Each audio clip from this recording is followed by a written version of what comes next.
vendredi 28 juin. Mon nom est Martin Simon, Simon avec un C. Et il me fait plaisir de vous souhaiter la bienvenue à un autre épisode du F1 Podcast.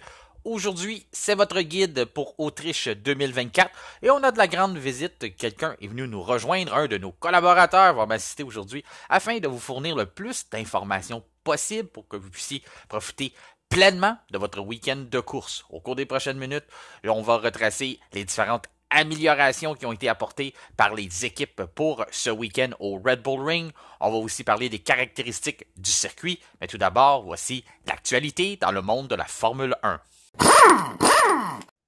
Chronique actualité. Aujourd'hui, j'ai la chance d'avoir de l'aide et ne pouvait pas passer 3 semaines sans nous parler.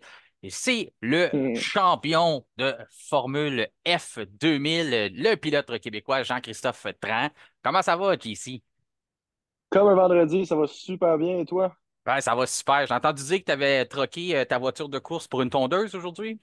Ouais, exact. On était égal là-dessus dans notre Ah ouais, exactement. Pareil. horaire d'après-midi. Ouais, mais j'ai fait la même chose, mais je sais pas pourquoi. J'ai l'impression que tu fais ça plus rapidement que moi. Faut que je prenne mon temps. C'est une tondeuse un petit peu fatiguée. Là. Si tu vas trop vite, ça coupe pas. Ouais, je suis sûr que tu te concentres sur tes points de corde, même avec une tondeuse. Ça oui. Écoute, je suis content de t'avoir avec moi aujourd'hui. Normalement, je fais ça seul. On parle de l'actualité, tout ce qui s'est passé durant la semaine. Notre but, ben, c'est de fournir le plus d'informations possible à nos auditeurs pour qu'ils puissent profiter pleinement du week-end de course. On a eu quelques nouvelles cette semaine. Il y en a qui ont été surpris. Il y en a d'autres qui s'en attendaient et qui ont même fait, est-ce que c'est vraiment une nouvelle? Ben, c'est la prolongation de contrat à Lance Stroll chez Aston Martin qui va être là au moins jusqu'à la fin de 2026. Toi, tu as réagi comment à ça? C'était soit la surprise totale ou c'était exactement ce qu'on a eu. Qu'est-ce selon quoi on s'attendait avec la prolongation. Je ne crois pas avoir vu aucun commentaire positif, malheureusement, pour Monsieur Stroll, senior et junior, mais c'est amplement dans leur droit. Lance fait partie de l'équipe depuis maintenant un bout, il est bien ancré là-dedans, puis ça va être ça. Il n'y a pas vraiment grand-chose à rajouter là-dessus. Ouais, C'est c'est vraiment juste une continuation de qu'est-ce qu'on s'attendait déjà. Ouais, j'ai vu des gens être déçus dans les partisans d'Aston Martin. Il y a des gens quand même, j'ai vu, tu sais, il y a quand même des supporters de Lance Stroll qui continuent euh, à penser qu'un jour il pourrait peut-être débloquer ou ces choses-là, dont Fernando Alonso. Est-ce que vraiment il y avait le choix? Mais il est allé en disant, j'espère emmener Lance Stroll à devenir le leader de cette écurie-là. Je veux l'emmener à un autre niveau. Je trouve que c'est quand même tout au mérite de Fernando Alonso. Je sais que c'est un pilote que tu apprécies bien toi aussi, de vouloir justement passer un peu son savoir à Lance Stroll, essayer de l'épauler, de l'encadrer, mais il y a des choses qui s'apprennent, puis il y en a d'autres qui ne s'apprennent pas.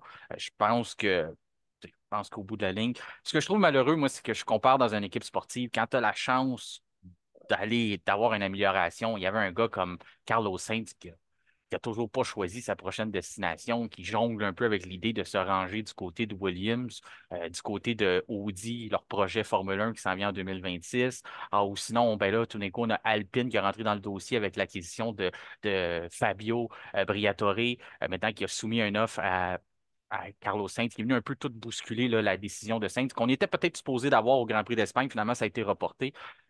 Mais toi, là, si tu étais dans les souliers de Carlos Sainz, tu aurais eu une offre de Aston Martin. Ça aurait été probablement l'offre que tu aurais voulu aller, là, être à côté de Fernando Alonso.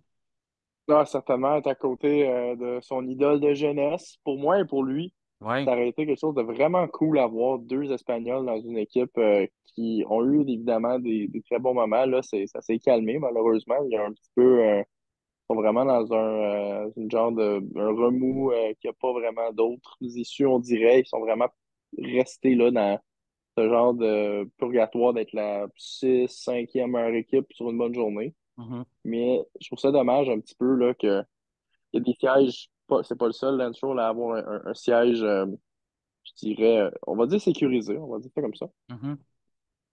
Parce que il y a tellement, déjà que c'est un sport ridiculement exclusif, la, et surtout plus en Formule 1. Là, tu sais, on manque un petit peu, je pense, d'opportunités, des opportunités manquées d'avoir des pilotes peut-être dans des équipes qui les mériteraient peut-être un peu plus sur résultats et historiques en course. Tu penses notamment à Alors, Dragovic qui attend son tour et qui tape du pied, lui. exact. Ouais, c'est ça Exact. Lui, qui. je sais pas combien de temps il est sur les lignes de côté, là, il fait du WEC un peu. Il essaie un petit peu de garder la forme, je vais dire ça de même, mais c'est ça. C'est pas le seul pilote comme ça. C'est le même dans plusieurs séries. Mhm. Et faut pas être surpris. On peut être un peu déçu, mais faut pas être surpris. C'est vraiment la nature du sport automobile et encore plus aujourd'hui. Non, je Donc, pense. avoir ça comme ça, on n'a pas vraiment l'autre choix, là.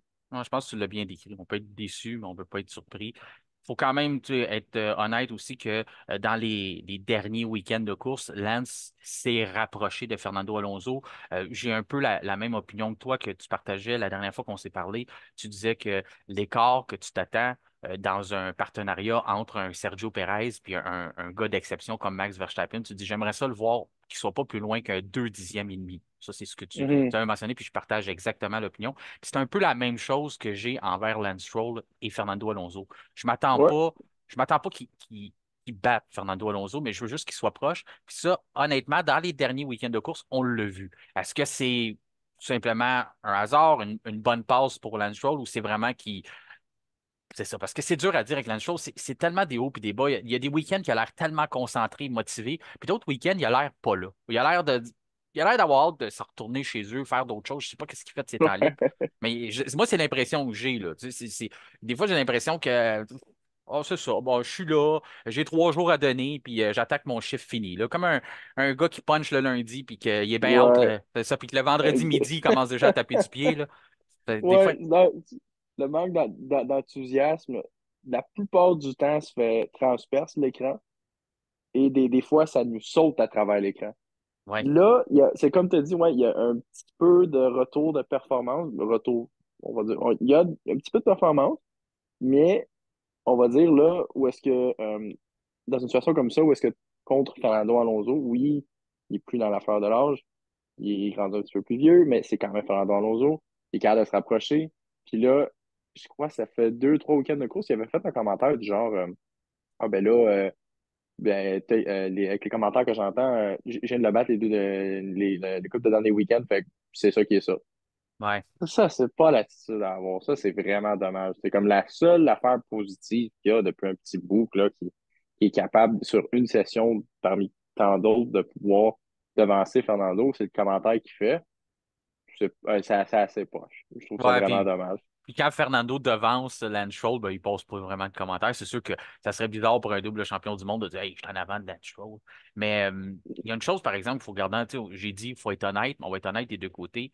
Si on regarde la saison dernière, Fernando Alonso, il a quand même 42 ans, il s'en va sur ses 43 ans.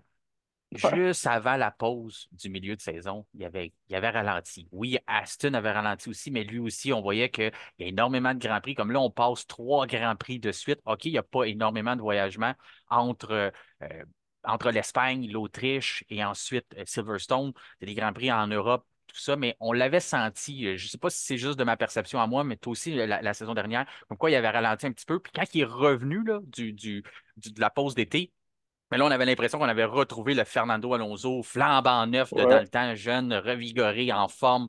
Fait est-ce que c'est ça qui explique un peu que l'écart s'est resserré entre lui et Lance? C'est seulement l'âge, la fatigue du milieu de saison, puis que là, on va revoir la vraie nature de leur compétition lorsqu'il va avoir son 3 semaines de repos à la fin après le Grand Prix de Grande-Bretagne. Penses-tu que c'est quelque chose qui peut avoir joué qui peut en ce moment être un effet, être des conséquences de ce qu'on voit, là? C'est sûr que ça a un effet. Je veux dire, t'as 43 ans, à un moment donné, tu peux plus performer quand il y avait 21, 22, 23, là, qui était chez Renault. Il a beau être super en shape, faire des 150 kilos par jour qui est off, à un moment donné, t'as plus la même fougue Ouais, naturellement. Je veux dire, ton corps produit moins de testostérone, tu vieillis, c'est le même que ça arrive. Tu peux pas demander la même chose, tu peux le rapprocher. Puis Fernando, c'est un bien un qui pourrait garder la même fougue le plus longtemps possible, c'est bien lui, mais ça veut pas dire qu'il en perd pas.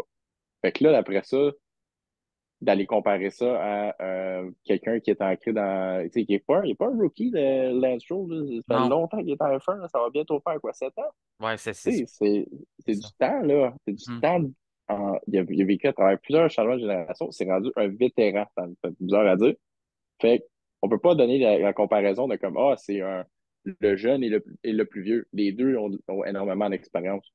Ouais, c'est ça. Fait que, C'est vraiment juste physiquement, c'est pas psychologiquement pis ces choses-là, parce que les circuits, Lance Stroll les connaît maintenant. Là. C'est pas comme s'il il est obligé d'apprivoiser des nouveaux circuits, prendre ses réglages, ces choses-là. Là. Il sait c'est exactement où ce qui se situe. Mais écoute, ben oui. je profite que j'étais avec moi aujourd'hui.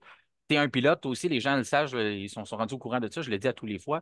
Mais la récupération tu sais, je sais que dans votre série, vous êtes appelé, parfois vous allez avoir une épreuve le vendredi, deux courses, je pense une de samedi, le dimanche, ces choses-là. J'imagine que pour toi aussi, il y avait un élément de récupérer entre les courses. T'avais-tu quelqu'un qui te suivait? Est-ce que t'avais-tu une procédure pour ça, pour être capable on sait là, que tu as la moitié de l'âge de Fernando Alonso, peut-être que tu n'étais pas, t'avais pas ce problème-là, mais je veux dire, il y a quand même un élément qu'il faut récupérer tu sais, entre des épreuves, là. Oui, oui, certainement, mais je dirais que c'était très rudimentaire. Moi, c'était juste de manger des protéines, manger bien, le plus possible. On est aux États-Unis avec les moyens du bord, des fois, ça prend un petit peu de bord. C'est pas évident. Mais, ouais, non, c'est ça, tu es en plein milieu de l'Alabama, puis là, tu essaies de trouver de quoi de santé, ça devient extrêmement difficile. Des ailes de La, poulet frites avec des ah, carottes.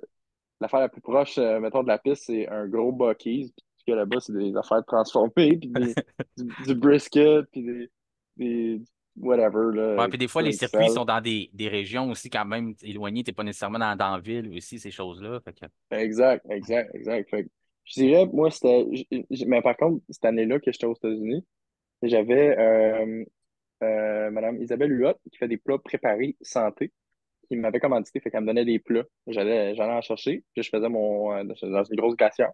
Puis j'ai ramené, puis c'était mes plats pour la fin de semaine. Fait qu'au moins, ça me permettait de bien manger. ouais. Ça, c'était très gracieux de sa part. Ça m'a vraiment aidé à pas juste prendre 15 livres pendant le week-end de course.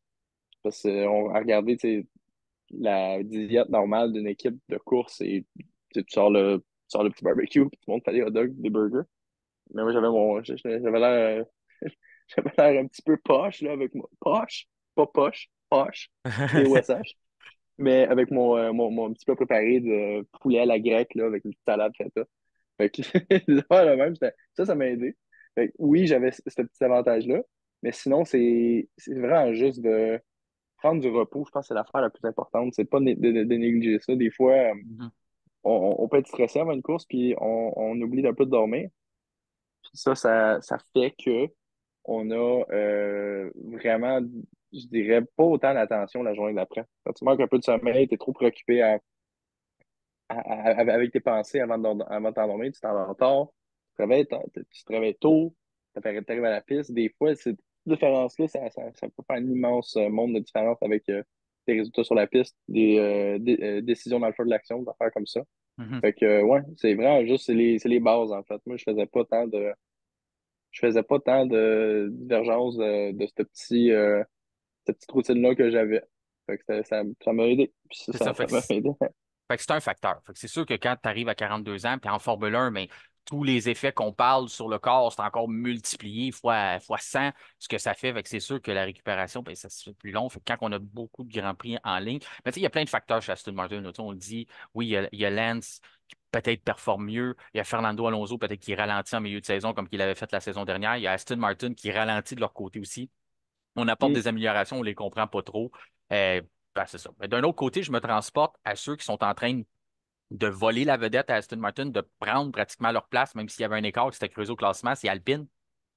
Fernando le mentionnait justement lors du dernier week-end en Espagne que c'est pas normal à Monaco, on était prêt, il était en avant de nous, au Canada, on était égal, puis là, rendu ici en Espagne, ben là, maintenant, ils sont rendus euh, un dixième et demi en avant de nous environ. Et eux, ils s'améliorent, puis nous, on régresse. Ben là, Alpine, eux, ils ont fait l'annonce, on l'avait eu un peu, on l'avait parlé au dernier podcast, comme quoi que Flavio Briatore avait mentionné que ça serait Pierre Gasly un de ses pilotes, puis c'est ce qui a été confirmé cette semaine. Toi, tu as vu ça comment, la signature? Est-ce que tu es surpris? Es-tu heureux de ça? C'est quelque chose que tu aurais, à avoir été à la place de Flavio, aurais-tu fait le même choix de conserver les services de Pierre Gasly?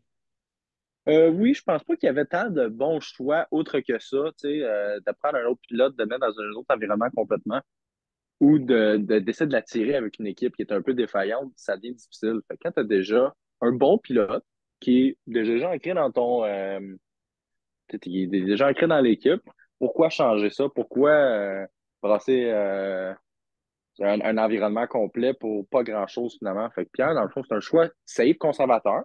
Puis il a pas, lui-même n'a pas prouvé avec ses résultats qu'il méritait tant que ça d'être considéré pour une autre équipe ou un autre backup plus intéressant. Fait que pour moi, c'est vraiment pas une surprise. C'est bien pour lui. Tu sais, on ne sait jamais ce que Alpine peut nous réserver dans le futur. Peut-être que tout d'un coup, l'année prochaine, là, ils vont nous sortir un shot Un un shot de shot du sac. chapeau. Ouais. Mais dans le sac, c'est ça. Ils vont nous sortir quelque chose côté design. Ça serait cool. Ce serait cool. Ce serait bon pour eux. Moi, je suis pas très partisan de eux, mais comment dire, là, ça va être de voir comment est-ce qu'ils peuvent bâtir une équipe alentour de Pierre Gasly.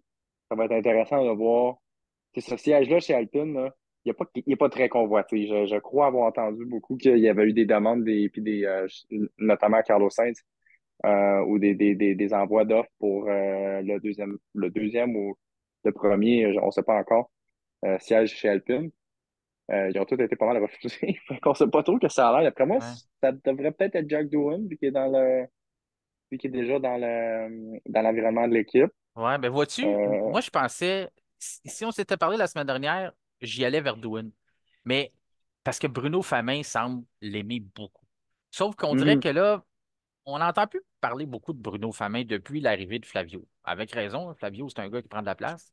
Puis, Ouais, ouais, ouais. c'est un homme d'affaires. Est-ce qu'il veut vraiment aller vers la jeunesse ou il veut pousser Alpine avec des gros noms? Ouais.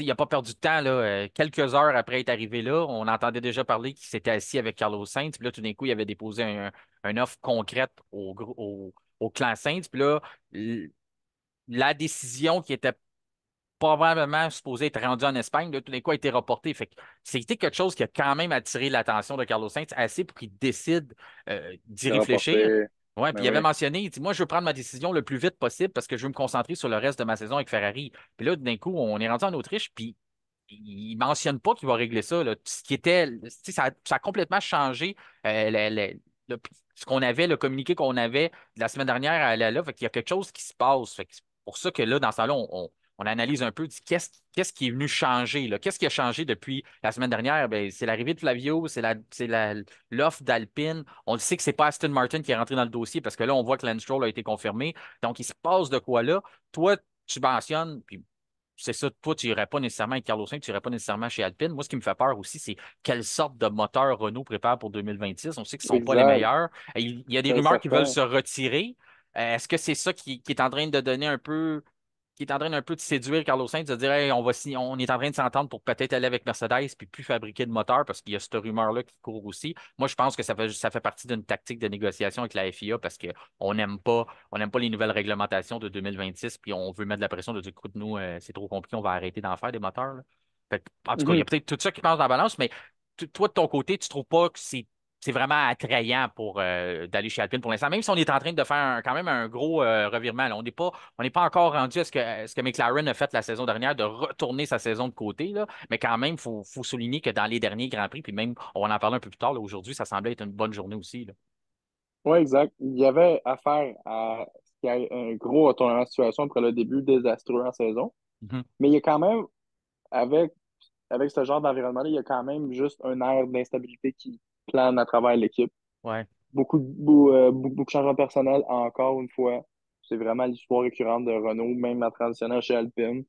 Puis là, c'est pour un pilote tu sais, qui a déjà prouvé, on dirait, son mérite en F1, comme un Carlos Sainz, d'aller regarder puis d'aller se mettre les pieds dans un sable mouvant. C'est comme ça que je le verrais, là. Est-ce que le sable mouvant, il va laisser place à un. Est-ce qu'il y a du rock en dessous du sable mouvant ou ça va juste caler plus profond puis ça va juste toujours finir avec des P10, des P15, des P17, tu sais, des affaires pas très intéressantes pour un pilote de son calibre, selon lui et selon son clan? Moi, je penserais pas. Est-ce Ouais. que c'est la moins pire des offres? Peut-être que ça aussi. C'est ça qui est intriguant, c'est qu'on ne sait pas exactement à quelle équipe il parle. On en connaît quelques-uns, mais on ne les connaît pas toutes. Non. Puis on ne sait pas à quel point chaque baquet est vraiment instable. On sait-tu vraiment, est-ce que finalement, tu sais, on va dire, moi, je suis dans la peau de Fabio Briatore, puis j'approche Carlos Sainz, je regarde, si tu ne sais pas, nous autres, on va signer Mick Schumacher, on va signer Jack Doohan. On s'en fout un petit peu, là, tu sais. On C'est n'a ça pas parce besoin, on n'a pas besoin de quelqu'un de ta trempe. On a déjà du talent de notre côté. Puis, anyway, si tu trouves que c'est instable, eux autres, ils vont jumper, là. Tu l'ouvres à Mick, puis à Jack Doohan, deux pilotes qui essaient de faire leur nom à F1. Tu leur ouvres la porte d'un demi-pouce, ils vont la prendre, puis ils vont aller dans ce bac à l'eau le plus tôt possible, là. Fait que exactement. ça, Mick, vas-y, ben oui. Mick a justement un essai. Je pense on garde nos options ouvertes, on veut pas juste mettre nos yeux dans le même panier. Je trouve ça quand même le fun qu'on tente d'aller chercher Carlos Sainz. Puis, comme je te dis, il a attiré l'attention, Flavio a réussi à attirer l'attention de Carlos Sainz parce que là, pour l'instant, il prend son temps. De l'autre côté, il y a Williams qui a déposé un offre concrète. James Valls ne s'en est pas caché. Il l'a dit en entrevue. James Valls, qui est le directeur d'écurie de Williams pour les Mhm. gens qui ne le savent pas.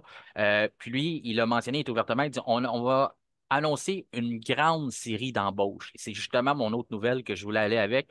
Ça a été confirmé aujourd'hui, c'est 26 employés. Vals avait avancé environ 30. On vous en parlait justement il y a quelques semaines, comme quoi qu'il y avait quelque chose de majeur qui se préparait chez Williams. Là, finalement, c'est 26 qu'on a réussi à rapatrier d'un peu partout, mais pas juste sur des écuries de fond de peloton, là. On est allé piger chez Ferrari, Mercedes et Red Bull. Donc, on a apporté des gens qui ont gagné des titres, qui ont les connaissances de ce que ça prend pour gagner. James Valls les a aussi parce qu'il a été longtemps chez Mercedes, notamment il a été aussi dans la fameuse histoire Cendrillon de Brown GP dans la saison 2009 qui ont vraiment choqué le monde de la Formule 1.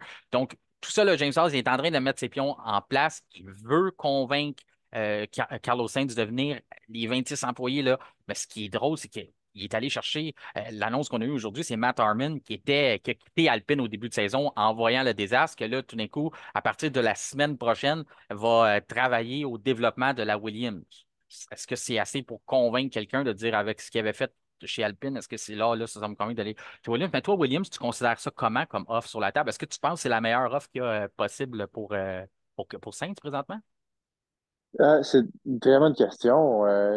C'est dur à dire avec Williams. Ils ont vraiment de grands soubresauts depuis 5 6 ans, peut-être.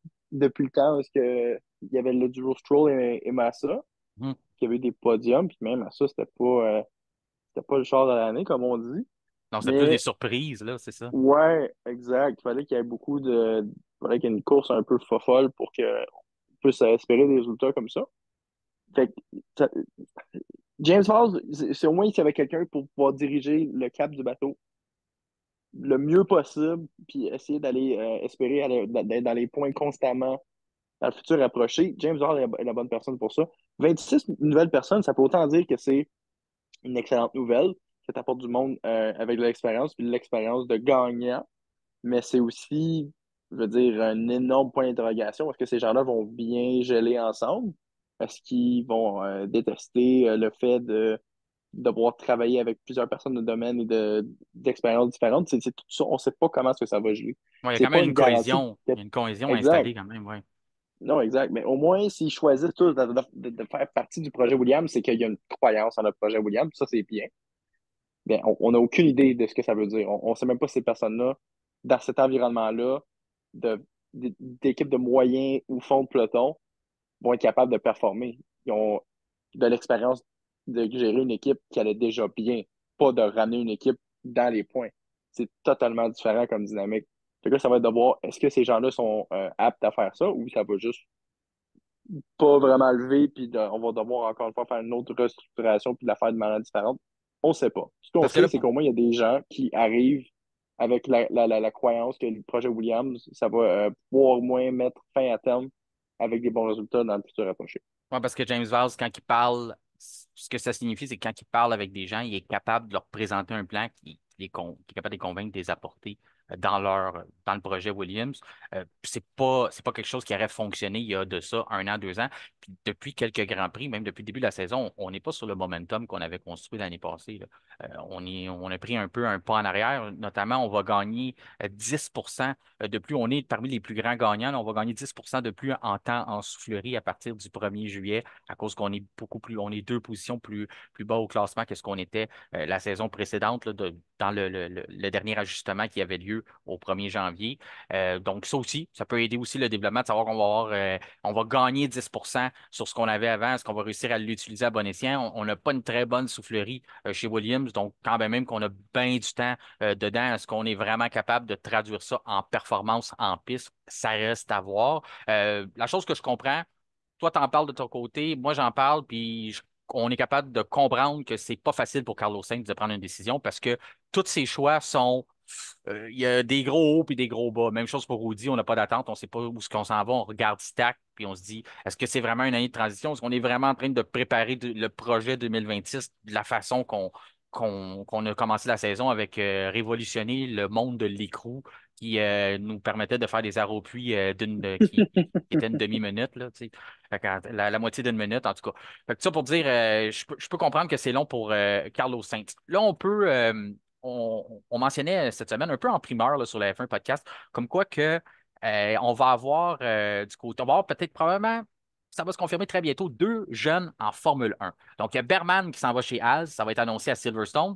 On profite du côté marketing, du côté de l'écurie américaine. Berman va être chez eux, devant les siens. C'est un Britannique très jeune, 19 ans, il n'avait que 18 ans. Pour les gens qui se rappellent un peu de lui, là, c'est lui qui a piloté la Ferrari de Carlos Sainz en début de saison lorsque lui a fait une crise d'appendicite.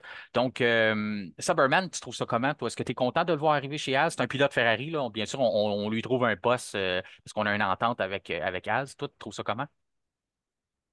Je pense pas que c'est peut-être la meilleure personne, mais c'est lui qui avait le plus d'affinité, évidemment, avec son rang de pilote de l'Académie Ferrari. Il y a, Préma, apparemment, en F2 avait des gros problèmes cette Ouais. saison. Ça a pas ils ont pas pu vraiment, les deux pilotes de F2, Kimi Antonelli puis Oliver Berman, montrer leur pleine performance. Mais je trouve ça quand même un petit peu plate. T'en as plein des pilotes de F2 ou même d'autres tirés à travers le monde qui font mieux que eux. Et à cause de connexion, lui, il a le siège. Au moins, je dirais son audition à F1 était très bonne. Sa première course était très bonne. Mhm. C'était quand même très surprenant pour En un jeune Arabie de 18 ans de Saoudite aussi, performer hein? aussi bien. En Arabie Saoudite, C'est pas un ça. circuit facile en plus, là. Pour sauter dans la Non, voiture comme ça, là, c'est pas la place la plus facile, là. non, c'est un circuit qui, en anglais, on dit c'est ça, high commitment, avec Exactement. des murs partout, beaucoup de coins aveugles, très rapide. C'est pas, euh, c'est pas justement un circuit, mettons, comme l'Autriche, qui est quand même facile d'approche, peu de virages, des Mm. virages à déclinaison simple, plutôt. Fait que, mettons, on compare vu qu'on est là cette semaine, mais c'est, c'est dur pour moi d'être comme 100% yes, Oliver Berman, il est là, il est quoi, il est 16e dans le championnat de F2. J'ai une partie de moi qui serait un petit peu malhonnête de dire qu'il le mérite pleinement, mais de ce qu'il a fait, au moins ça prouve que c'est quelqu'un qui est au moins capable de pouvoir se défendre pour justifier son premier bac en F1. Ouais, puis il a dépassé Schwartzman qui était en avant de lui dans les candidats à Ferrari. Là. Je pense que Schwartzman, il devrait passer à d'autres choses. Je pense pas qu'il va avoir son opportunité chez Ferrari un jour. Même du côté de la scuderie, on devrait peut-être le laisser aller puis euh, laisser essayer d'autres choses. Mais c'est ça. Fait que là, Berman, il a eu sa chance. Il a prouvé. Il y a eu d'autres essais aussi en Formule 1 qui ont été. Ça a été une bonne aperçu pour eux autres pour en tirer des conclusions, de dire il est prêt. Il est très jeune, comme tu dis, 19 ans. Il y a des gens qui sont avant de lui, mais tu fais bien de mentionner Prema, qui est son écurie en F2, connaît des difficultés autant pour Antonelli que pour lui. Des fois, les gens qui regardent pas nécessairement les courses de F2, mais on regarde le classement et on dit ah, OK, c'est difficile, mais il y a quand même ce côté-là qu'il faut souligner. Puis même chose pour Antonelli, là, on n'a toujours pas de confirmation, même si le clan. Antonelli a demandé à Mercedes de le laisser tranquille. On veut qu'il se concentre sur sa saison finir sa saison de F2. Mais lui aussi, là, il est consenti pour avoir un poste dès l'an prochain. Mais à ce moment-là, Anthony, c'est la même chose, là. Il n'est pas de la meilleure saison F2, mais ses essais ont impressionné, donc c'est pour ça qu'il risque d'avoir son volant. Mais parler de puisqu'on parle de bonnes auditions qui ont laissé un bon goût en bouche aux équipes et de dire hey, on a le goût d'en voir plus, bien c'est Liam Lawson. Ça, c'est la deuxième nouvelle qu'on vous apprenait cette Ouais, semaine. Bien, c'est venu de la bouche de Helmut Marko. Puis Helmut Marko, je le dis souvent, s'il y a un livre ouvert, ce qu'il dit, des fois, il y a l'impression que parce qu'il donne des entrevues dans d'autres langues, ça ne se rendra pas, puis on ne le saura pas. Mais il a quand même dit que les actionnaires de Red Bull ont été clairs que Racing Bull, c'est une écurie de développement. Et pour l'instant, Daniel Ricciardo ne cadre pas là-dedans. Là. C'est pas un gars qui est là qui est en développement, Daniel Ricciardo. Puis en plus, ses performances sont en dents de scie depuis le début de la saison. Donc, toi, tu trouves ça comment, Liam Lawson, que la confirmation là, est pratiquement arrivée de la bouche d'Helmut Marko? Es-tu content de le voir arriver en F1 à partir de l'année prochaine?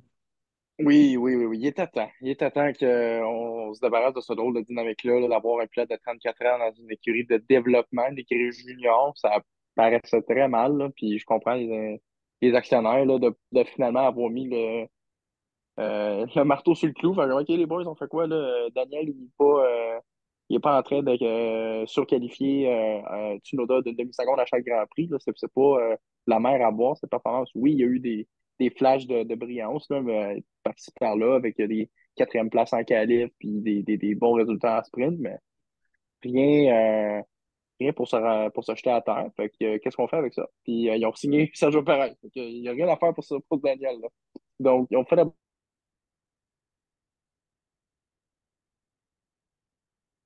les yeux fermés, cette décision-là. Liam Lawson a amplement prouvé que c'est un pilote vraiment avec du chien, du panache, très rapide. Puis ça va être très intéressant pour moi de voir lui comment est-ce qu'il compare à Tsunoda.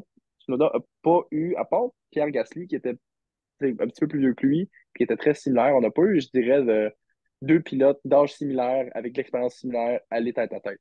Ça va être intéressant de voir vraiment qu'est-ce que Tsunoda vaut aussi pour un siège potentiel à Red Bull dans 2 3 4 5 ans, peu importe.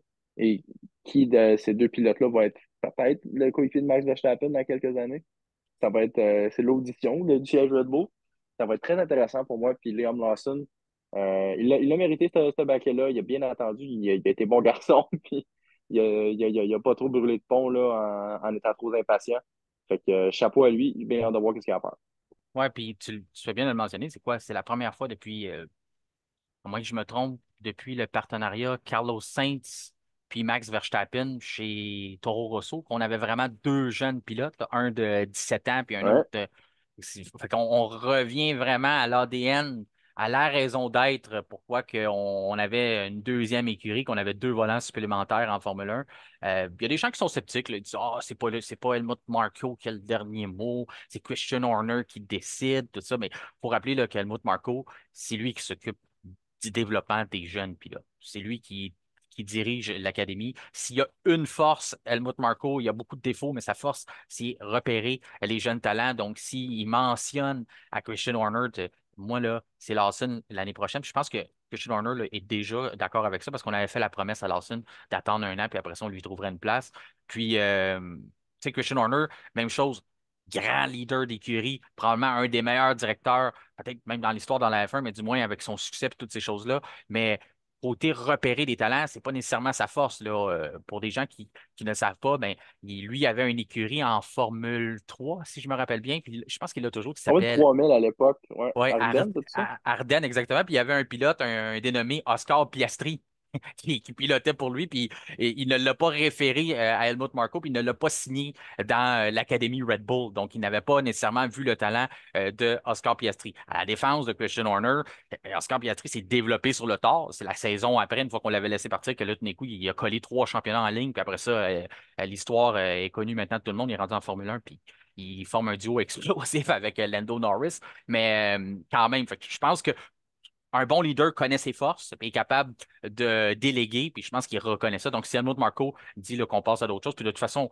euh, je pense que tu as donné ton opinion, puis on pourrait même rajouter à ça l'opinion de Jacques Villeneuve envers Daniel Ricciardo. Là. Je pense que Ah, l'expérience est pas mal c'est terminée. oui.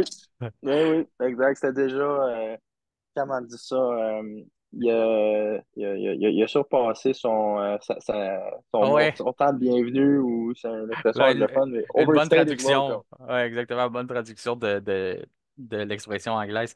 Fait que c'est ça. Ben, ça, c'est ce qui conclut l'actualité pour aujourd'hui. Maintenant, on passe aux séances d'essai libre. Ben, la séance d'essai libre plus la qualification sprint shootout qui avait lieu aujourd'hui au circuit Red Bull Ring.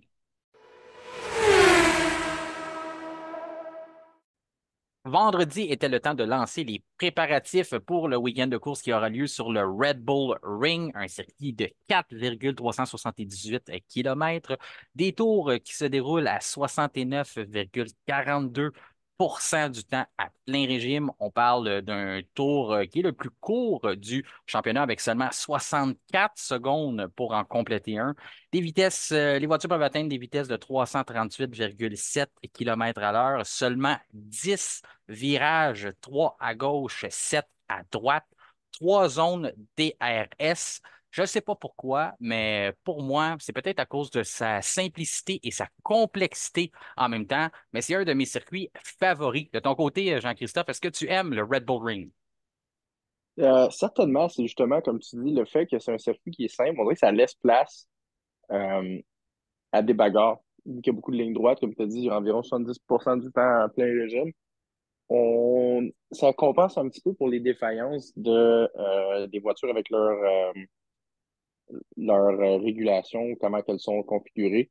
Les voitures lourdes, tu sais, qui ont de la misère à suivre, même malgré les changements, on a quand même toujours un bon week-end de course, puis je pense pas que ça va en faire exception avec à quel point Lando et Max ont pu vraiment se rapprocher en qualification, moins d'un dixième de seconde. Non, c'est ça. Puis c'est un des endroits bâtis sur mesure pour avoir des courses sprint. Je pense que c'est une place où c'est intéressant de voir ça parce qu'il y a énormément de places de dépassement, trois grandes lignes droites. Comme tu dis, oui, les voitures sont de plus en plus grosses, sont lourdes. Donc, le fait d'avoir ces grandes lignes droites-là, ces zones DRS, ils ont de l'espace pour se dépasser aussi. On a des gros freinages, des freinages brusques qui peuvent aider les pilotes à compléter un dépassement, ceux qui sont un peu plus téméraires et qui aiment compléter ce genre de dépassement-là en Ouais. retardant un freinage. Donc, moi, je l'aime beaucoup. Peut-être, je dis, c'est peut-être parce que c'est un des circuits que je m'en sors le mieux sur un simulateur, là, parce que, comme je dis, autant qu'il est simple, il y a des complexités, mais il y a un côté simple aussi. Donc, tu peux te faire justice. Normalement, comme tu dis, ça nous donne des bons week-ends de course. Faut lever notre chapeau. Encore une fois, c'est un héritage de Dietrich Mateschitz. C'est pas pour rien que ça s'appelle le Red Bull Ring. C'est le propriétaire de Red Bull qui avait repris ce circuit-là, puis je l'avais remis en fonction, qui est revenu, qui a permis à l'Autriche de revenir sur le calendrier de Formule 1 en 2014 grâce à des investissements majeurs. Donc, c'est pour ça que ça s'appelle, on peut dire que Red Bull est à la maison lors du week-end, non seulement parce qu'on est en Autriche, mais aussi on est sur notre circuit. C'est pour ça que les gens peuvent apercevoir l'immense taureau dans la colline, là, moi, je trouve ça spectaculaire. C'est très beau. C'est un des endroits que je placerais sur mon calendrier, là. Les gens mentionnent souvent, moi, j'irai à Spa, j'irai à Monza. Pas mal sûr que j'irai au Red Bull Ring en premier. Ça n'a peut-être pas le même historique que ces autres circuits-là, mais il serait vraiment haut sur ma liste des circuits à visiter, là. Est-ce que c'est la même chose pour toi? Ben, c'est quand même un circuit historique aussi, là, même s'il a été reconfiguré, simplifié. Avant, c'était comme un peu dans la même tangente qu'un Hockenheimring, là, un long circuit avec des longues lignes droites, des petites chicanes dispersées verticalement. L'Orsteinstrink avant qui s'appelait le Osterreichring. Österreichring. Ah, ben ton Ouais, Autrichien est vraiment supérieur au mien. ouais, je me mettrais pas comme traducteur tout de suite, là, mais au moins, je me souvenais que c'était ça le nom. Österreich étant Autriche en autrichien. Ouais. Et très, très simplement dit, ring. C'est ça.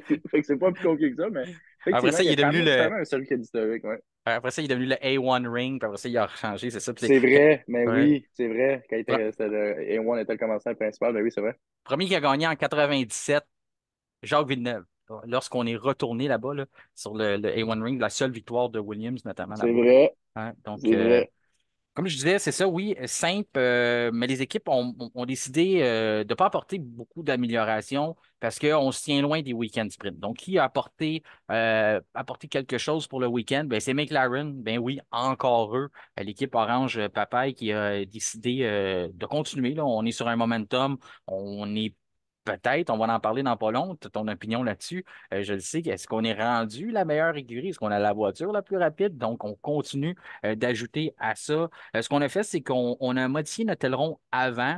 On a aussi modifié la suspension avant. On en parle depuis quelques podcasts déjà, là, comme quoi que c'est le nerf de la guerre dans l'effet de sol. Les écuries ont compris que c'était ça qui était le petit secret d'Adrian Newey sur les Red Bull. Donc, on travaille énormément sur les suspensions. On a vu tous les écuries apporter des correctifs cette saison et se concentrer là-dessus. Donc, on continue dans cette lignée-là du côté de McLaren. Donc, ce qu'on dit, c'est que la géométrie de la suspension avant et de l'aileron va venir favoriser, bien sûr, d'avoir un meilleur écoulement d'air et toutes ces choses-là, là, de maximiser l'aérodynamisme et de rajouter de l'appui sur notre voiture. Donc, du côté de McLaren, on a apporté ça pour le week-end.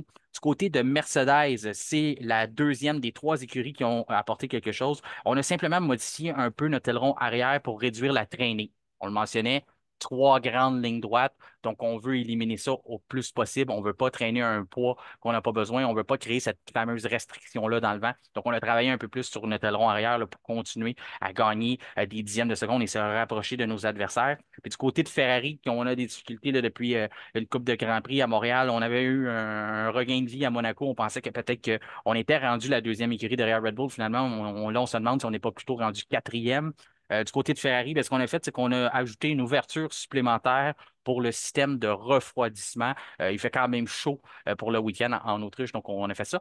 Par contre, ce qui arrive, c'est quand on rajoute des trappes d'air sur la voiture, ben, à ce moment-là, ça vient un peu être, ça vient créer des perturbations. C'est pas nécessairement très aérodynamique. Donc, c'est un compromis qu'on fait sûrement peut-être pour cacher ou améliorer un problème qu'on a peut-être avec le moteur. C'est peut-être ça qu'on a vécu ailleurs sur d'autres circuits, disons. On fait pas ça pour aucune raison, là. Il y a quelque chose derrière ça, puis on a décidé d'apporter ça pour le week-end. Séance de qualification sprint shootout, on s'en parlait hors d'onde, comme quoi que ça a été relativement rapide. Tes commentaires là-dessus, comment tu as trouvé ça?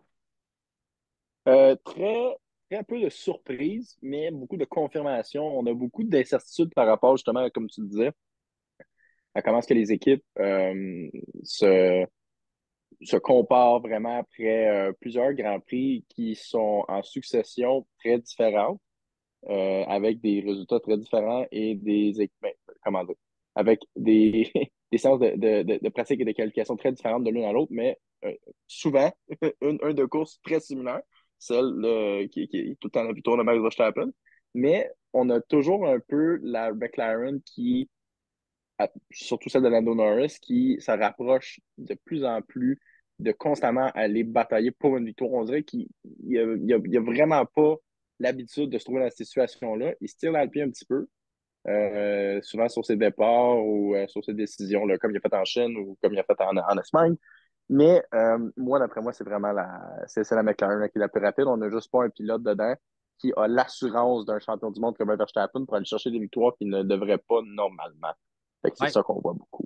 Ouais, puis c'est un combiné des deux, hein. Il y a Norris qui commence à essayer d'apprivoiser ce nouveau rôle-là, d'être obligé de performer week-end après week-end et de se battre pour des victoires. De pas juste arriver, décider de fixer un objectif, de dire Ah, j'ai terminé troisième, puis c'était ça que la voiture pouvait faire, fait qu'on est content, puis là, c'est de se présenter puis de dire non, non, on veut la victoire et rien d'autre. Puis du même côté, dans les garages aussi, les arrêts au puits, les stratégies, les gestions pour les configurations de la voiture. Donc, tout ça, là, on se mesure à Red Bull à chaque week-end, être capable de maximiser notre voiture parce que si du côté de l'équipe Orange Papaye, on n'est pas capable, il y a une chose qui est certaine, c'est que de l'autre côté, dans l'écurie autrichienne, défend son titre des constructeurs cette année, ben, on ne fait pas d'erreur, on n'échappe pas grand-chose. Même quand on pense qu'on est vulnérable un certain week-end, on trouve une solution. Est-ce qu'elle vient des garages? Des fois, oui, mais elle vient surtout du talent de Max Verstappen qui conduit comme un vrai champion du monde là, depuis, ben, on peut dire là, quasiment depuis 3 ans, 4 ans, qui conduit comme un champion du monde, mais qui a vraiment encore continué de rajouter des couches à tout ça, être très, très confiant, stable, calme. Euh, Fait que c'est ça. Fait que c'est sûr qu'il faut se lever de bonne heure là, pour être capable de le battre. Mais toi, c'est intéressant. Je l'ai entendu à plusieurs places cette semaine. Les gens mentionnent c'est McLaren qui est la meilleure voiture maintenant. Fait que toi, tu partages cette opinion-là. Certainement, je pense que Verstappen, il connaît peut-être juste tellement mieux sa voiture et lui-même, sachant qu'est-ce qu'il a besoin de chaque secteur ou de chaque virage pour au moins se garantir un temps très, très compétitif. C'est pas des gros écarts. D'après moi, c'est vraiment juste une question de pilotage. Peut-être mettons, en rythme vraiment vraiment pure, la McLaren, elle a peut-être un dixième. Mais pour aller chercher ce dixième-là, si ton delta est vert tout le tour et qu'il y a un demi-seconde que tu barres une roue, tu manques ton apex de, je sais pas, un pied, même pas, ou un demi-pied même. Ton lap est là. Mais Verstappen, il sait qu'il, mettons, il peut se garder un demi% de chaque virage et d'aller se garantir un temps très compétitif. C'est ce qu'il a fait à Montréal. Puis c'est ce qu'il a fait en Espagne aussi. Il était vraiment pas loin. Ou il était égal à George Russell. Mhm. Fait que ça dépend, mais je pense que c'est vraiment juste ça, c'est juste de l'entraînement de champion du monde. C'est, t'as pas besoin d'aller à 105% tout le temps. C'est ce qu'il faisait un petit peu avant. Mais là, avec l'expérience, la rassurance, là, il sait que ben, je peux juste demander 99,5% tout le temps, puis je vais avoir probablement la pole position. Au pire, je pars en deuxième place, encore sur la première ligne. Ouais, Ce qui garantit des bonnes chances de pouvoir aller chercher la victoire. on l'a vu aujourd'hui pendant la première séance, ben, la seule séance de célib du week-end. C'est ce qui rajoute de la complexité à un week-end sprint. Euh, Verstappen a eu un problème mécanique. Finalement, on a été capable de résoudre ça chez Red Bull. C'était simplement le mot, j'ai le mot sensor en anglais, mais je ne sais pas en français, mais en tout cas, quelqu'un, c'est ça, sensor, vous avez compris. Finalement, ils l'ont passé par-dessus ça, ils l'ont arrêté, puis finalement, on a réussi à régler le problème. Il y a des gens qui ont cru que c'était peut-être un moteur, mais c'était pas ça. Puis du côté de Lando Norris, alors qu'il est en train d'enregistrer son meilleur temps en séance d'essai libre le matin, il y a eu une excursion hors piste, là. Encore là, comme tu Ouais, dis, ouais, ouais. de comprendre le juste milieu, de dire tu veux tellement pousser un petit peu plus que là, oups, tu te ramasses que tu perds finalement beaucoup plus parce que tu te ramasses à aller mettre les roues dans le bac à gravier. Donc, à ce moment-là, ça cause des petits problèmes. Parlant de bac à gravier, on a corrigé la situation qui était problématique au Red Bull Ring. Là. L'année dernière, on avait vu une panoplie des temps effacés en séance de qualification parce que les pilotes Ouais. mettaient les roues. On se rappelle notamment de Sergio Perez là, qui l'a fait à peu près à 3 reprises. Là. Donc, c'est ça. Puis, je pense que Verstappen avait été le seul à ne pas le faire pendant la course au complet, à ne pas mettre aucune roue à l'extérieur. Donc là, on a rajouté des petits bacs à gravier juste pour dire l'autre bord de la ligne, pour montrer au monde, si tu veux aller là, ben, ça va te coûter. Lando Norris, ça y a coûté. Puis Yuki Tsunoda aussi, hein, on l'a vu. Heureusement, il Ah s'était ouais. déjà qualifié, mais Yuki Tsunoda a fait ça. Tu mentionnes les écarts. C'est intéressant de voir.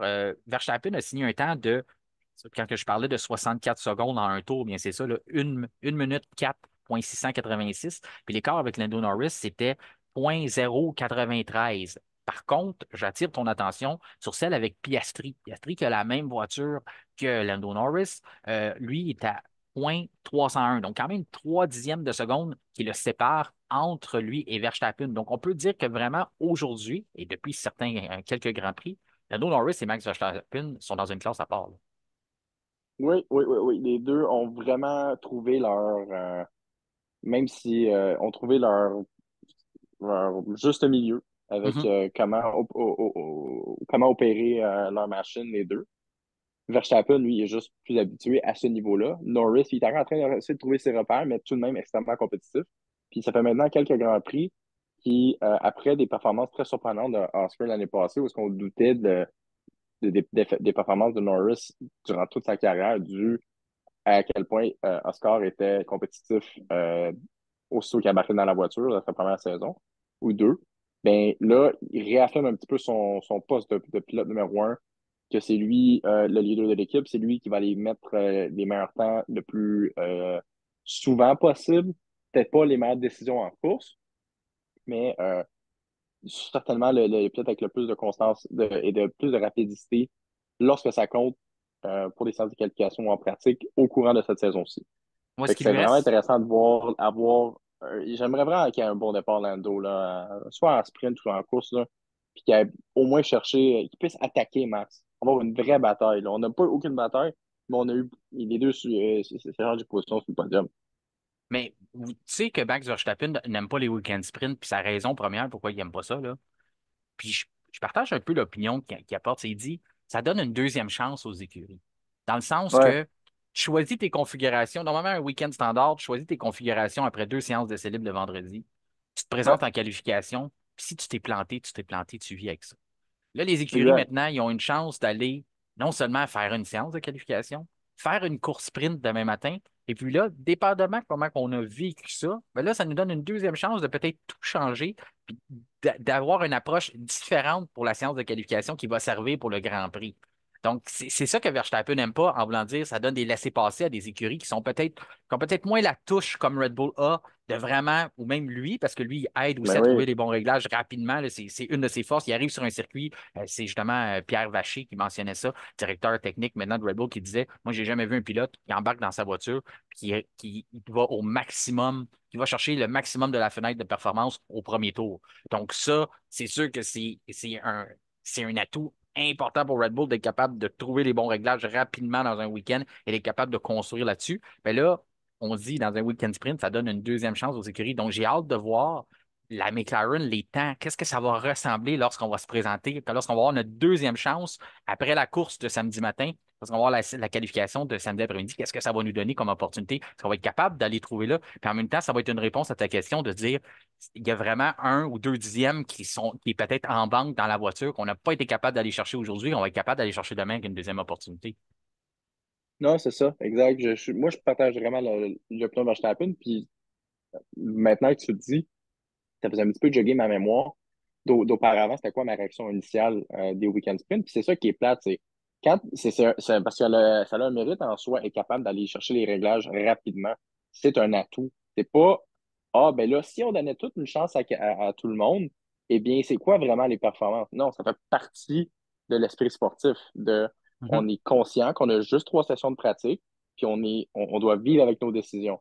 Mais si tu donnes 2 chances de plus ou une chance de plus, tu viens un peu de mêler les cartes pourquoi? Pour donner une chance à ceux qui n'avaient pas besoin, puis qui Ouais. n'ont pas eu le mérite. Tu sais, je comprends, je suis vraiment de l'opinion de Verstappen là-dessus, mais d'un point de vue de fan, ça me donne plus de courses. Fait que, c'est comme, c'est difficile de trop râler, mais d'un point de vue sportif, je comprends totalement. Oui, exactement, exactement. Puis là, si on regarde le reste du classement, ben, Mercedes est encore là. Quatrième avec Russell, cinquième avec Sainz, sixième Hamilton, Perez, on va commencer à croire que c'est sa position, là, 7 ou 8e, mais là, il est septième.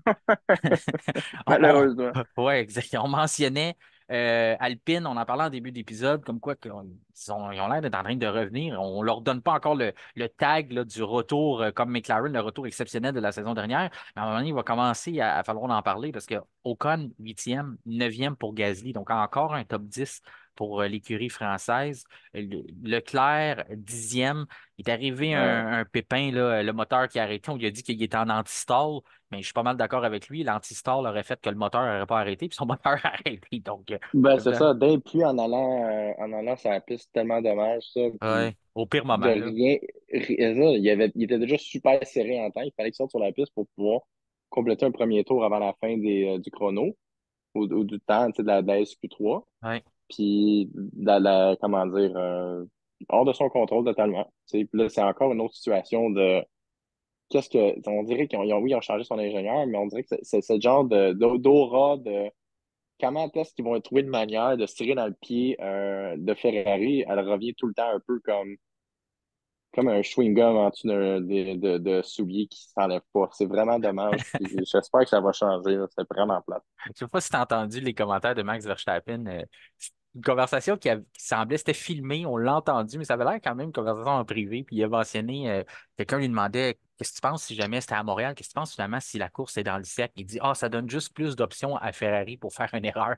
Ça donne plus Oui, je l'ai de vu, ça là. stratégies différentes. Je prendrai pas le langage qui est utilisé, là, mais en disant, pour mettre ça propre, il Ouais, c'est dit, ça qu'elle avait dit. ça donne Ouais.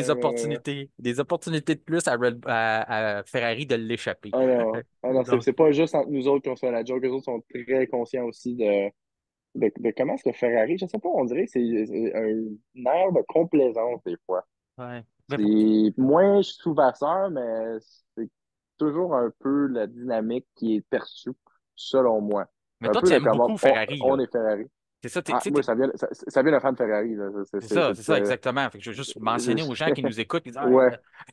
tu es Non, capable non, non. d'être objectif dans ce que tu nous dis, c'est que ça vient, parce que dans le fond, il n'y a rien, il y a personne d'autre qui est mieux positionné qu'un fan de Ferrari pour nous expliquer la douleur que ça peut faire. Puis tu sais, je dis fan, je sais que tu es un amateur de Formule 1 à la base, là, mais je veux dire, comme tu Mhm. dis, mais c'est sûr que je pense qu'il y a personne de mieux placé pour l'expliquer qu'à tous les week-ends, il y a toujours quelque chose. Puis je pense qu'il y a une partie de malchance aussi. Faut être honnête, il y en a d'autres qui vont dire, oh, on fait notre chance. Et il y en a qui ne veulent pas croire à ça, mais moi, je pense qu'il y a une partie de malchance aussi, là. Surtout avec Ouais, ouais, Leclerc, là. c'est tout le temps c'est dû au fait que la complaisance laisse la porte ouverte à des situations vraiment peu probables. Tu sais, des petits Mhm. pourcentages de chance de c'est bien bizarre, t'as pas pensé, mais quand tu fais 99% des choses importantes correctement, comme Ferrari fait, c'est quand même une équipe qui va en avant, qui reste en avant, ben, tu laisses la porte ouverte à tes 1% de niaiserie. Et comme, ah, ben là, c'est sûr, c'est correct, on n'a pas besoin de double ou de double checker ou de triple checker. Ouais. Puis, c'est ça. Moi, d'après moi, c'est une question de mentalité. C'est réparé à travers l'équipe. Puis Puis ça, malheureusement, ça change pas en deux secondes. Fred Vasseur mentionnait en début de saison, puis j'avais trouvé que il était sur le point exactement de dire cette saison, les voitures sont tellement rendues prêtes que si vous ne faites pas tout de la bonne façon, un seul dixième peut faire de vous que vous êtes un zéro. Donc, vous pouvez passer d'un un héros à zéro. Donc, simplement une petite erreur de planification, comme on a fait à Montréal. Montréal, oui, on a eu des troubles de moteur durant la course le dimanche, sauf qu'on avait essayé de jouer un peu de prudence. On avait, comme tu dis, un peu de complaisance. On avait pensé qu'on pouvait peut-être ménager des pneus pour le Grand Prix. Donc, on a comme pensé qu'on était déjà. On a déjà pensé à la course à cause qu'on venait de gagner Monaco. On avait la tête Ouais, déjà au ouais, Grand Prix, puis on a comme vu plus loin que la séance de qualification. Finalement, on s'est ramassé qu'on s'est fait éliminer là, de mémoire. Je pense que Leclerc n'a même pas passé en Q3 ou à Montréal, en tout cas. ouais, c'était comme 15e. Une affaire de même, c'était Ouais, même ridicule. c'est Non, ça, même 11-12e, non, non, 11-12e, c'est vrai. c'est ça, exactement. Oui, exactement. Fait que c'est ça. Fait qu'à ce moment-là, comme tu dis, oui, il y a le côté complaisance un peu aussi des fois qui vient pencher là-dedans. En tout cas, on a assez parlé de Ferrari. Là. J'entends ton cœur saigner pendant qu'on se parle. Non, non, non, correct. Du côté de Magnussen, lui, il disait à des journalistes au cours du début de la semaine, pendant la journée médiatique, qu'il est prêt, il est serein, que c'est peut-être la fin pour lui en Formule 1. Content qu'il le sache, parce que je partage son opinion. Puis, il va profiter du temps. C'est ce qu'il a fait. Il a fait 11e. C'est quand même bon. Je trouve que même il y avait le meilleur premier secteur dans un des tours à bord d'une Haas. Là, fait que un onzième pour la sprint, je pense que c'est très, très bon. Non, ouais. Ensuite, 12e pour Lance Stroll qui s'est qualifié devant Fernando Alonso. Ça aussi, on en parlait, comme quoi qu'il est de plus en plus près, réussi à faire quand même des belles performances. Ensuite, Tsunoda, 14e malgré une erreur, mais il se qualifie devant Logan Sargent, 15e quand même. Surprenant, là, Logan Sargent. Devant Alex Albon, première fois en une saison et demie ou presque. D'après moi, Albon, il y a une très bonne raison pour, pour justifier ça. Euh, Ouais, c'est pas oh wow, Sargent est tellement rapide aujourd'hui, j'ai pas pu capable de le rattraper. mais j'ai envie D'après de moi, te c'est quelque dire, chose c'est quelque chose de procédure, là. Il y a pas, tu sais, en tout cas, c'est mais pas j'ai du raw pace. Mais j'ai envie de te dire, il est devant Albon, mais il est aussi devant Ricardo, devant Hülkenberg, devant Bottas, puis devant Joe. Fait que c'est C'est quand vrai. même, c'est pour Sargent, c'est un accomplissement, là, ça, tu t'entends, là, parce que normalement, Ouais. c'est 20e à côté de son. Même lui, il a dû rester surpris quand on lui a dit écoute, tu t'en vas en Q2, Logan. SQ2, lui, il était déjà parké dans le garage. Ouais, exactement. Là, Non, non. sa récupération est plus grande ce soir parce que d'habitude, il pilote pas autant, là, normalement, un vendredi. Là. C'est ça, c'est ça, je l'ai dit. Il était déjà parké sorti du champ. Non, non, t'es bas, non, SQ2. C'est ça. Ah ouais, ok. En tout cas, on va pas trop le martyriser, là, Non, non, il mais fait pitié. Je trouve qu'il fait pitié des fois, mais ben, en tout c'est cas. ça, il est déjà à terre, là. Je On va pense pas que le kicker depuis que pendant je qu'il est pense à genoux, là. le jeu F1 2024 s'est déjà occupé de Logan Sargent en lui donnant Oh my God, un ça overall serait de triste. 78 ou quelque chose comme ça. Oh Daniel non, je veux Ricciardo, plus, là. Ouais. parlant d'un moment difficile, Daniel Ricciardo, 16e, malgré une erreur de Tsunoda, toutes ces choses-là, il réussit quand même pas à passer. Racing Bulls, c'est pas facile. On a apporté des améliorations lors du week-end en Espagne, puis on s'est tiré dans le pied. On dit qu'on les comprend pas. Ce qu'on a vu sur les ordinateurs et dans la soufflerie, ça ne s'est pas traduit sur le circuit. Là, on est dans Hmm. un week-end sprint. On n'a pas de temps pour vraiment jouer avec ça. Puis ça semble pas vraiment mieux. Donc, 16e pour Ricardo, 17e pour Hülkenberg, 18e Bottas. Bottas, c'est toujours, moi, je suis toujours surpris de le voir si loin que ça parce que toi-même, tu partages la même opinion que moi là-dessus. C'est un très bon pilote en qualification. Fait que ça me montre que la voiture est vraiment pas bonne parce que lui est 18e puis Joe est 20e. Donc, Bottas, on voit là, il était capable de faire la différence, de dire je mets ma voiture 18e, mais ça veut dire que c'est vraiment le maximum de cette auto-là. Il n'y a pas rien de plus à donner Exact. là-dedans, là. Puis Albon, Malheureusement, c'est vraiment plus une place de PR qui occupe Bottas parce que c'est pas que les performances de Sauber qui va se redonner une bonne ride, là, malheureusement. non, heureusement qu'il y a un Mohawk pour attirer l'attention. Euh, Ouais. Pas un Mohawk, excusez, une coupe longueuil. Mullet. Un C'est mullet, ça. oui. Ouais. Pour nous au Québec, c'est une coupe longue. Mais oui, c'est vrai. Exactement. Puis quand tes cheveux sales, c'est Greenfield Park. C'est bon, là. On va regarder. 19e pour Albon, puis 20e pour Joe. Désolé pour les gens qui viennent de Greenfield Park. Puis après ça, c'est On ça. vous aime quand même. Joe 20e, donc c'est ce qui complète pour la grille de demain. Donc, on va avoir un bon spectacle, comme on l'a toujours. J'ai hâte de voir la course sprint, bien des dépassements, ça va bouger. Les pilotes vont prendre des risques parce qu'il y a des positions à aller chercher. C'est pas un circuit où ce que, tu sais, La queue l'équation. c'est L'équation ça. risque-récompense est valable, donc c'est pour ça qu'on a des bonnes courses sprint. Donc, as-tu des prédictions pour demain? Est-ce que c'est Verstappen qui remporte ça? Comment tu vois ça, toi? Euh, je vais aller avec en deux temps. Verstappen gagne par 5,8 secondes ou Lando puis Verstappen le mettent dans le bac à gravier, coin 3. Ouh, OK, ouais, ben c'est C'est, sûr que ça peut jouer serré d'un départ. ben Plusieurs oui, longues lignes droites, ils plusieurs virages. s'essayent, ils sont side by side pendant deux, trois virages. Là, Ouais. Lando à l'intérieur, il freine beaucoup trop tard, barre une roue, comme il a fait en pratique. Puis Verstappen à l'extérieur peut rien faire. Les deux sont dans le bac à gravier. Beach ça là, fini. Puis t'as un qui pourrait bien gagner. Piastri gagne. C'est une affaire de même, c'est cool. Ouais. Saison dernière, Verstappen avait gagné dans la pluie la course sprint par 22 Ouais, secondes sur son coéquipier ouais. Sergio Perez. Incroyable. Ça, c'est incroyable. Je pense pas qu'on va Jérôme voir ça Partout. demain, mais on ne sait jamais. Ben, écoute, En tout cas, Jean-Christophe, un gros merci. J'ai apprécié, c'est toujours le plaisant qu'on peut discuter F1, que tu es venu faire l'épisode de votre guide Autriche 2024 avec moi. Puis, ben, quand tu vas avoir l'opportunité du temps, tu me fais signe, puis on va refaire ça. On va rejaser ensemble un vendredi, la course à certainement. Silverstone, puis tout ça. Fait Ben oui, que, certainement. Toujours un grand plaisir. Merci encore, Marty, pour l'accueil et toujours un plaisir de jaser avec quelqu'un qui connaît ça. ouais, Fait mais que, à merci. bientôt, tout le monde. C'est réciproque, puis je te souhaite un excellent week-end de course, puis inquiète-toi pas, si tu as eu raison dans tes prédictions, je vais t'envoyer un message texte demain. Puis si tu te trompes, je vais t'envoyer un message texte pareil. Pas quand même, c'est ça. C'est bon, pareil. C'est bon. Salut, je passe une belle fin de Bonne semaine. course à tout le monde. Merci à toi, Marty. C'est ce qui conclut notre épisode du vendredi 28 juin. En terminant, je vous invite à nous rejoindre et à nous suivre sur les différents réseaux sociaux, notamment sur Facebook, où vous pourrez discuter avec nous tout au long du week-end et soumettre vos prédictions pour le Grand Prix de dimanche. Mon nom est Martin Simon, Simon avec un C. Je vous remercie de faire confiance à F1 Podcast. Je vous souhaite un excellent week-end de course et je vous dis à lundi.